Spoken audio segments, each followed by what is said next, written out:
Janasena party glass symbol రద్దు పిటిషన్పై హైకోర్టులో విచారణ జరిగింది.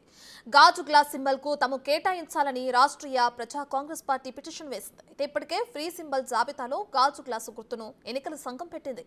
వాదనలు విన్న కోర్టు తీర్పును రిజర్వ్ చేసింది.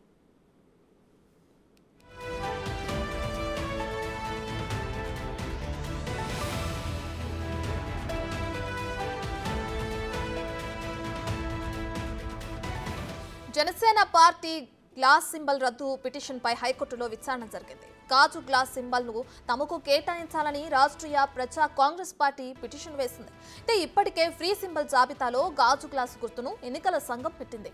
ఇక వాదనలు విన్న కోర్టు తీర్పును రిజర్వ్ చేసింది.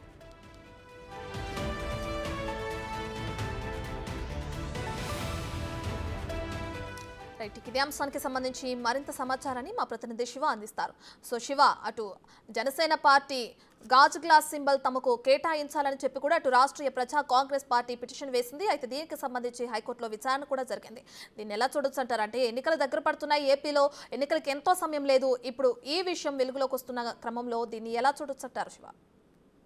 చూసుకుంటే కనుక జనసేన సింబల్ కి సంబంధించి కూడా ప్రతి సంవత్సరం మార్చిలో ఇదే రకమైన పరిస్థితి ఉత్పన్నమవుతుంది.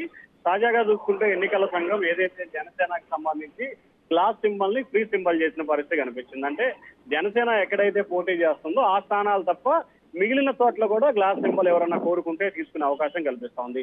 ఈ నేపథ్యంలో సింబల్ తమకే కేటాయించాలని చెప్పి జనసేనతో పాటు రాష్ట్రీయ కాంగ్రెస్ పార్టీ ఇరువురు కూడా ఏపీ హైకోర్టులో నిన్న ఒక పిటిషన్, మొన్న ఒక పిటిషన్ దాఖలు చేశారు. రెండు పిటిషన్లు విచారణ స్వీకరించిన ధర్మాసనం కొద్దిసేపు క్రితమే ఈ పిటిషన్ పై పూర్తి స్థాయిలో విచారణ చేపట్టింది. ఇరు వర్గాల వాదనలు విన్న ధర్మాసనం కూడా మాకే సింబల్ కేటాయించాలని ఇరు పార్టీల తరపు న్యాయవాదులు కూడా కోర్టుకి విన్నవించుకున్నారు. ఈ నేపథ్యంలో ఇరు వాదనలు విన్న న్యాయమూర్తి కూడా తీర్పుని రిజర్వ్ చేస్తూ తన తీర్పునైతే వెలువరించారు. ఈ రోజు సాయంకాలం కానీ రేపు కానీ తీర్పుకు సంబంధించి వెలువరించే అవకాశాలు అయితే కనిపిస్తున్నాయి. ఖచ్చితంగా ఎన్నికల సంఘం తీసుకున్న నిర్ణయం పట్ల కూడా జనసేన కొంత ఇబ్బందికర పరిస్థితి ఏర్పడే అవకాశం కనిపిస్తా ఉంది. నిజంగా చెప్పాలంటే కూటమికి ఇది కొంత ఇబ్బందికర పరిస్థితి కూడా భావించాలి. ఎందుకంటే జనసేన కొంచెం బలంగా ఉన్న నియోజకవర్గాల్లో అక్కడ టీడీపీ కానీ బీజేపీ కానీ అభ్యర్థి బరిలో నిలబడితే ఖచ్చితంగా అక్కడ ఎవరికైనా ఇండిపెండెంట్ గా పోటీ చేసి వారికి గనక గ్లాస్ సింబల్ వస్తే కనుక కొంత ఇబ్బందికర పరిస్థితి ఏర్పడే అవకాశం ఉంటుంది. ఏదైతే జనసేనకు సంబంధించిన ఓట్లు కొన్ని గ్లాస్ సింబల్ కి డైవర్ట్ అయ్యే ప్రమాదం ఉందని చెప్పి కూడా భావిస్తా ఉన్నారు. ఈ నేపథ్యంలోనే